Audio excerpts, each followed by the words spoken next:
¿Cómo están, amigos? Qué lindo volver otra vez a nuestro espacio de periodistas entre mitos y dilemas. Esta vez para hablar de abril.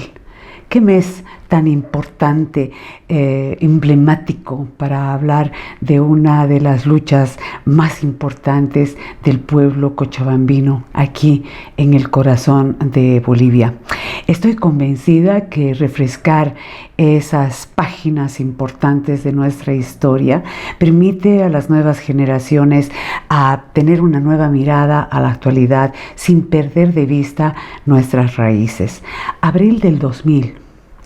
Hace 24 años se marcó un hito en el movimiento ciudadano, así que vamos a hablar del rol de los periodistas en esos casi 4 meses de lucha que se han tornado en una escalada de violencia cuyo desenlace fue un triunfo ciudadano. El rol de los periodistas en la Guerra del Agua, registrada en los primeros 4 meses del inicio de este milenio, fue comprometida, intensa y de grandes desafíos.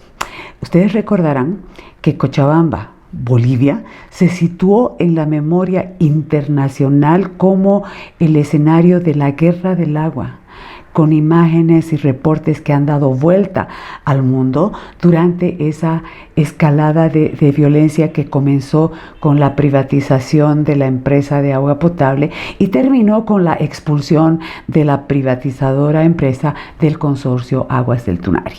Los periodistas locales han registrado ese periodo cada día, cada momento, con la profundidad necesaria a fin de que la ciudadanía entienda perfectamente qué es lo que nos estaba pasando, a qué nos estábamos enfrentando durante esa oleada de privatizaciones que vivía Bolivia a instancias del Banco Mundial y del Fondo Monetario Internacional.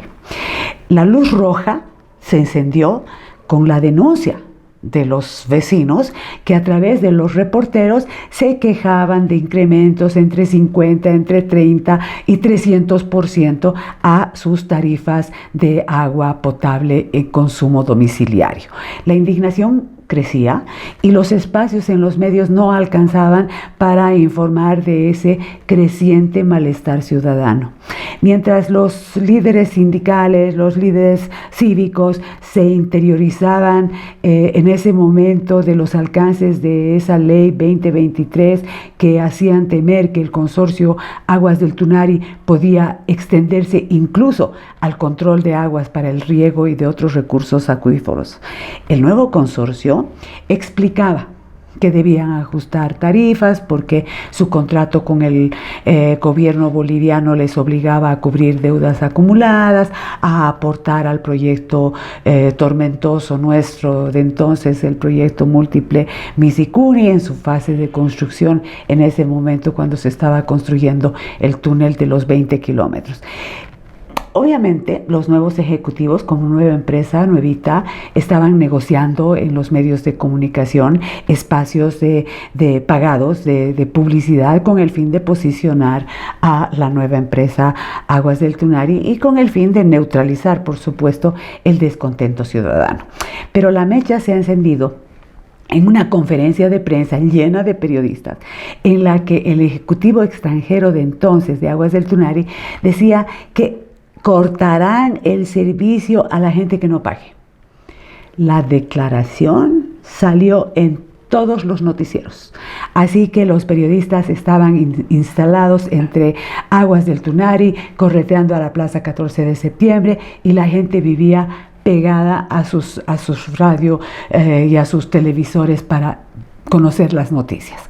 Así que de hecho, en ese momento ya la distribución del agua potable, ustedes recordarán, era regulada, era escasa, y la alerta de los regantes llegó justo a tiempo porque sumó rápidamente a ingenieros, a granjeros, a ecologistas, a trabajadores, y cuya agenda común que era el tema del agua, fue la base para conformar la Coordinadora de Defensa del Agua y de la Vida bajo el liderazgo de la Central Obrera Departamental y sus organizaciones afiliadas. Así que un intento de diálogo en ese momento ya del primer conflicto se frustró ante la sorpresiva detención de los principales dirigentes de la nueva coordinadora, que eran Óscar Olivera y Omar Fernández. La noticia avivó la indignación ciudadana y situó a la Plaza 14 de septiembre en un escenario de protesta y de vigilia permanente hasta que se liberen a los detenidos. La escalada de protestas continuó, el prefecto de entonces renunció al cargo y el entonces comandante departamental de la policía asumió interinamente ese cargo, con cada día más detenidos que enardecían aún más a la población. Así que la Coordinadora del Agua se convirtió en un ejemplo de sindicalismo que aportó en ese momento definitivamente a la resistencia de la privatización. Convocó a un bloqueo indefinido que paralizó a la ciudad, los accesos por las carreteras, y el gobierno nos respondió ¿con qué? ¿Se acuerdan?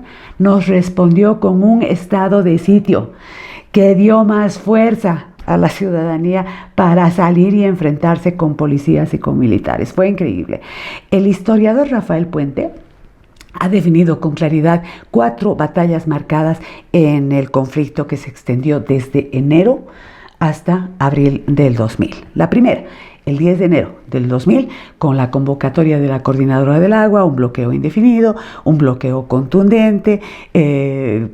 La ciudad estaba prácticamente paralizada el 11 de enero, cabildo 13 y 14, con el compromiso del gobierno de revisar tarifas y una comisión especial para revisar y modificar esa ley 2029 que blindaba prácticamente a las multinacionales.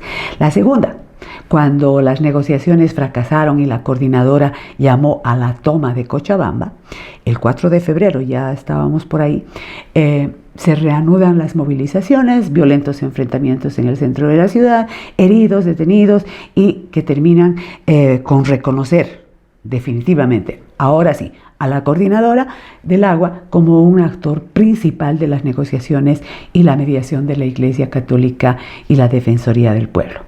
Durante marzo, las movilizaciones se mantuvieron en tensa calma, pero los acuerdos estaban incumplidos por parte del gobierno. Así que la tercera fue el referéndum que convocó la coordinadora y que logró una respuesta de más o menos el 31% de la población, que le dijo no al incremento de tarifas, ha demandado la anulación de esa ley 2023.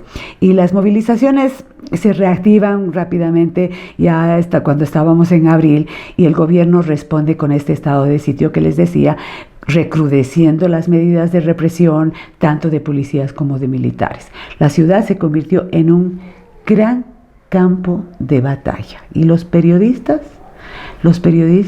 camarógrafos, fotógrafos, en medio, compartiendo agua, vinagre para taparse las narices y algún pancillo para calmar el hambre. Las movilizaciones han ocupado el 6 de abril la planta de tratamiento de aguas del Tunari, y decía la gente, si el gobierno no expulsa a aguas del Tunari, la gente aquí, nosotros sí lo vamos a hacer.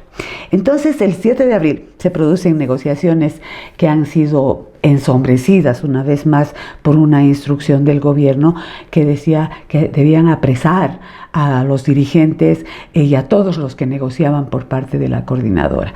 Los periodistas se han convertido entonces, ¿saben qué?, en guardianes de la seguridad de los dirigentes de la coordinadora. Los han cobijado en sus casas, los han movido de un lugar a otro para cuidar su seguridad, los han protegido del peligro, mientras las movilizaciones ciudadanas seguían en las calles. Entonces, ya el sábado 8 abril ya la furia era incontrolable, la policía y los militares usaron, ya dice que ya no tenían balines, entonces usaron bala, y una de las cuales impactó en el rostro de un joven de 16 años que murió. Víctor Hugo Daza fue la víctima fatal de la guerra del agua. Entonces la ciudadanía ya, los líderes de la lucha y los periodistas estaban naturalmente alineados como guerreros del agua y guardias del velatorio y del entierro del joven caído y en estado de alerta para hacer frente a fuerzas del Estado acuarteladas. Así que los medios de comunicación han instalado campamentos ahí improvisados dentro de sus instalaciones, porque ya no era fácil para nadie y peor para los trabajadores de la prensa regresar a casa.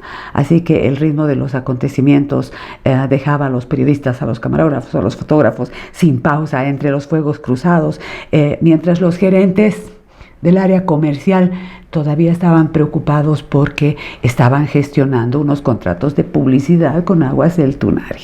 Pero nada funcionó en el interior de los medios, ni las advertencias de los propietarios, ni de los gerentes comerciales, nada calmó a los periodistas en ese rol protagónico que realizaron en la guerra del agua. Así que el 10 de abril, cuando el gobierno ya fue acorralado, ha concedido todas las demandas a la coordinadora, incluyendo la liberación de los detenidos y principalmente la expulsión de Aguas del Tunari. Sus ejecutivos huyeron y entonces salió una vez más a las calles el líder de esa lucha, como fue Óscar Olivera. Firmó el acuerdo final con el gobierno para garantizar el retiro de Aguas del Tunari, la normalización del servicio de agua, la liberación de los detenidos y esa ley 2029 derogada.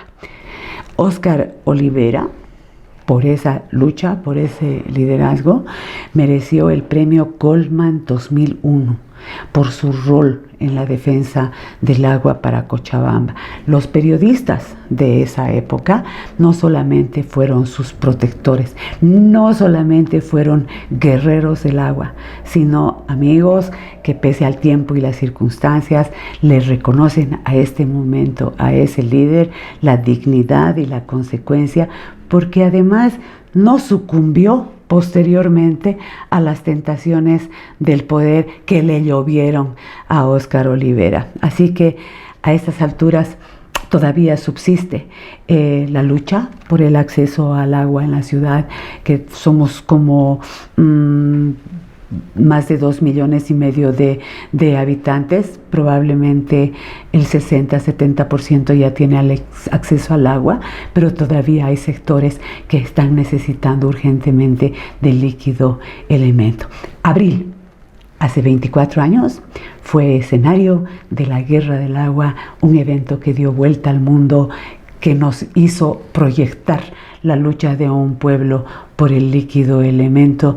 Nuestras imágenes se conocieron en todas partes y nos enorgullece haber sido parte de esa generación, de ese pueblo que luchó en la Guerra del Agua del año 2000. Qué memorable fue ese momento en el que los periodistas de entonces nos constituimos en guerreros junto con la gente por el acceso al agua. Nunca olvidaremos abril del 2000, 24 años. Nos vemos el lunes, aquí en Periodistas entre mitos y dilemas.